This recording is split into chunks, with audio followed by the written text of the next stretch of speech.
बात बहुत पुरानी है। एक बेघर भिखारी था और वह खाना इकट्ठा करता था। उसने यह देखा कि हर दिन उसका खाना गायब हो जाता है। आखिरकार उसने उस चूहे को पकड़ा जो उसका खाना चुराया करता था। उसने चूहे से कहा, अरे चूहे, तू मेरा खाना क्यों चुराता है? मैं तो वैसे ही एक गरीब भिखारी हूँ। यदि तुझे चुराना ही है तो जाकर अमीरों को खाना चुरा, उन्हें पता भी नहीं चलेगा। चूहे ने कहा कि यही मेरे भाग्य में है कि मैं खाना तुमसे ही चुरा कर खाऊं, क्योंकि तुम्हारे भाग्य में भी यही है कि तुम अपने पास सिर्फ 8 चीज़ें ही रख सकते हो। चाहे तुम कितनी ही भीख क्यों ना मांग लो या संचित कर लो, तुम केवल उतनी ही चीज़ रख पाओगे। यह सुनकर बेघर इंसान को सदमा लगा, दिल टूट गया और सोचने लगा कि भला कौन इस तरह की किस्मत पाना चाहेगा। फिर वह बेघर इंसान एक निश्चय करता है कि वह भगवान बुद्ध से मिलेगा और अपनी इस समस्या का समाधान पूछेगा। इस तरह वह बेघर इंसान बुद्ध को ढूंढने यात्रा पर निकल पड़ता है। पूरा दिन यात्रा करता है और शाम को अपने आप को एक धनी परिवार के दरवाजे के सामने पाता है। थका हुआ और भूखा प्यासा वहां रात बिताने का फैसला करता है। उसने उस धनी परिवार के घर के दरवाजे को खटखटाया तो घर के मालिक ने दरवाजा खोला। बेघर आदमी ने कहा, मैं एक यात्री हूँ और इस इलाके में नया हूँ। क्या मुझे रात बिताने के लिए कोई आसरा मिल सकता है? घर का मालिक उसे अंदर ले जाता है। रात में खाना खाते वक्त वो लोग बात कर रहे थे तो घर का मालिक उससे पूछता है, भाई, इतनी रात को कहाँ के लिए और किस अभिप्राय से यात्रा कर रहे हो? उसने बोला, मैं बुद्ध से कुछ सवाल पूछना चाहता हूँ और उनसे मिलने जा रहा हूँ। जब उस घर की मालकिन ने यह बात सुनी तो उसने उससे कहा, क्या आप हमारी ओर से भी एक सवाल बुद्ध से पूछ सकते हो? उस व्यक्ति ने कहा, बोलिए, मैं आपकी ओर से वह सवाल ज़रूर पूछूंगा। मालकिन ने कहा, हमारी एक 16 साल की बेटी है जो बोल नहीं सकती। हमें बस यही पूछना है कि ऐसा क्या करना होगा जिससे कि वह बोलना शुरू कर दे। अगली सुबह वह व्यक्ति उनको आश्वासन देता है कि वह बुद्ध से मिलने पर उनका यह सवाल ज़रूर पूछेगा। वह अपनी यात्रा दोबारा शुरू कर देता है, लेकिन कुछ ही दूर चलने के बाद उसे बहुत बड़े बड़े पहाड़ नजर आते हैं जिन्हें उसे पार करना था। एक पहाड़ पार करता है तभी उसे एक जादूगर मिलता है। वह व्यक्ति जादूगर से पूछता है कि क्या तुम मेरी मदद कर सकते हो इन बड़े बड़े पहाड़ों को पार करने में? जादूगर उस व्यक्ति को अपनी छड़ी पर बिठाता है और पहाड़ों को पार करवा देता है। फिर जादूगर उस व्यक्ति से पूछता है, तुम कहाँ जा रहे हो और इन पहाड़ों को क्यों पार कर रहे हो? उस व्यक्ति ने कहा कि मैं बुद्ध से मिलकर अपने भाग्य के बारे में पूछना चाहता हूँ। जादूगर उस व्यक्ति से आग्रह करता है कि उसका भी एक सवाल वह बुद्ध से पूछे। जादूगर उस व्यक्ति से बोलता है कि वो पिछले 1000 सालों से स्वर्ग जाने की कोशिश कर रहा है और उसकी शिक्षा के अनुसार अब तक उसे स्वर्ग चले जाना चाहिए था। तो क्या तुम बुद्ध से पूछ सकते हो क्या करना होगा मुझे स्वर्ग जाने के लिए? वह बेघर व्यक्ति जादूगर को आश्वासन देता है कि वह बुद्ध से उसका यह सवाल जरूर पूछेगा और ये बोलकर आगे बढ़ जाता है। कुछ घंटे चलने के बाद उसे एक आखिरी रुकावट मिलती है, एक गहरी नदी जिसे वह पार नहीं कर सकता। किंतु सौभाग्य से उस नदी के किनारे एक बड़ा कछुआ मिलता है जो उसे नदी पार करवाने का आश्वासन देता है। जब दोनों नदी पार कर रहे होते हैं, कछुआ उससे पूछता है, तुम कहाँ जा रहे हो? बेघर व्यक्ति ने बोला, बुद्ध से मिलने जा रहा हूँ और उनसे कुछ सवाल पूछना चाहता हूँ। उस व्यक्ति ने कछुए से कहा। कछुए ने कहा, क्या तुम मेरी ओर से भी एक सवाल पूछ सकते हो?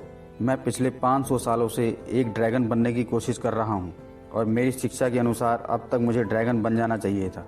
क्या तुम बुद्ध से पूछ सकते हो कि मुझे ड्रैगन बनने के लिए क्या करना होगा? वह व्यक्ति कछुए को आश्वस्त करता है कि उसका यह सवाल बुद्ध से जरूर पूछेगा। वो बेघर व्यक्ति बुद्ध को ढूंढने की कोशिश जारी रखता है और आगे बढ़ जाता है। आखिरकार वहां पहुंच जाता है जहां बुद्ध रहा करते थे। वह व्यक्ति मठ के पास पहुंच जाता है और एक गहरी लंबी सांस लेकर सोचता है, आखिर आज मिल ही लूंगा महात्मा बुद्ध से। इसके साथ ही आनंद और उत्साहपूर्ण मन से मठ के अंदर प्रवेश करता है। बुद्ध को प्रणाम करते हुए कहता है कि मैं एक गरीब बेघर इंसान हूँ, बहुत दूर से आया हूँ और आपसे कुछ सवाल पूछना चाहता हूँ। क्या मैं आपसे वो सवाल पूछ सकता हूँ? बुद्ध ने कहा, हाँ, पूछ सकते हो, लेकिन मैं तुम्हें सिर्फ तुम्हारे 3 सवालों के जवाब ही दूंगा। व्यक्ति यह सुनकर हैरान रह गया क्योंकि उसके पास 4 सवाल थे।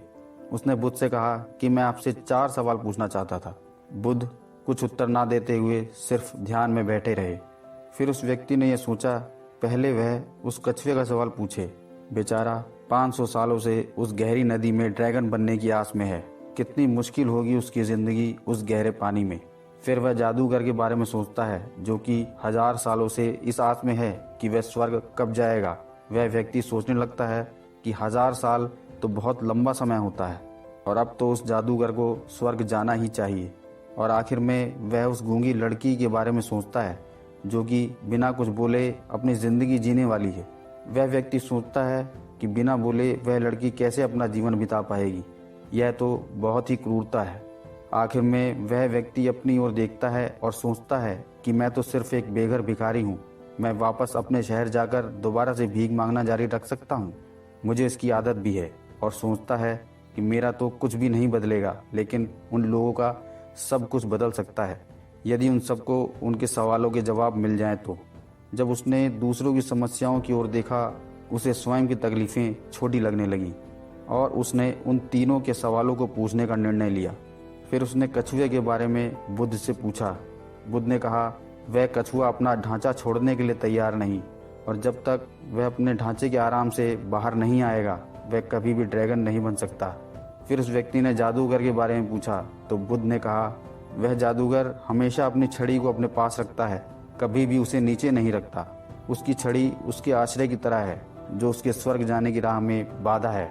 आखिर में उस बेघर व्यक्ति ने उस लड़की के बारे में पूछा। बुद्ध ने कहा वह लड़की ज़रूर बोल पाएगी जिस दिन वह अपने हमसफ़र से मिलेगी। अपने तीनों सवालों के जवाब पाकर वह व्यक्ति बुद्ध को प्रणाम करता है और हंसी खुशी वहाँ से चल देता है। वापस रास्ते में वह उस कछुए से मिलता है। उसने कछुए से कहा कि तुम्हें सिर्फ अपना ढांचा निकालना होगा और तुम ड्रैगन बन जाओगे। वह कछुआ अपना ढांचा निकालता है तो उसके ढांचे में बेशकीमती मोती थे जो कि गहरे समंदर में मिलते हैं और वह उन मोतियों को उस बेघर व्यक्ति को दे देता है।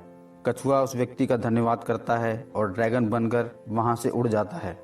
अब वह इंसान उस जादूगर से मिलता है और उससे कहता है आपको सिर्फ अपनी छड़ी ज़मीन पर रखनी होगी, तभी आप स्वर्ग जा पाएंगे। यह सुनने के बाद वह जादूगर अपनी छड़ी उस बेघर इंसान को दे देता है और स्वर्ग की ओर चल पड़ता है।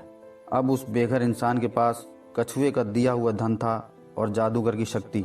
वह उस जादुई छड़ी पर बैठकर उस परिवार के पास जाता है जिसने उसे रात में रुकने का आश्रय दिया था। उस व्यक्ति को देखकर वो लोग बहुत खुश हुए और जवाब की उम्मीद करने लगे। बेघर व्यक्ति उन्हें बताता है कि आपकी बेटी बोल पाएगी जब वह अपने जीवन साथी से मिलेगी। उसी वक्त उनकी बेटी नीचे आई और बोली क्या ये वही व्यक्ति है जो पिछले हफ्ते भी आया था। वह लड़की उस व्यक्ति को देख बोलने लगती है और उसके माता पिता हैरान होकर उस बेघर इंसान की तरफ देखते हैं क्योंकि आखिर वही उस लड़की का हमसफ़र था। माता पिता ने उन दोनों की शादी तय कर दी और वह खुशी खुशी रहने लगे। तो दोस्तों, गौतम बुद्ध की इस प्रेरणात्मक कहानी के अनुसार इस संसार में जीवन भर हम जो भी त्याग और परोपकार करते हैं या जो भी कुछ अच्छा करते हैं वह जीवन की राह में आगे चलकर हमें कभी न कभी 1000 गुना होकर हमारे पास ज़रूर लौट कर आता है।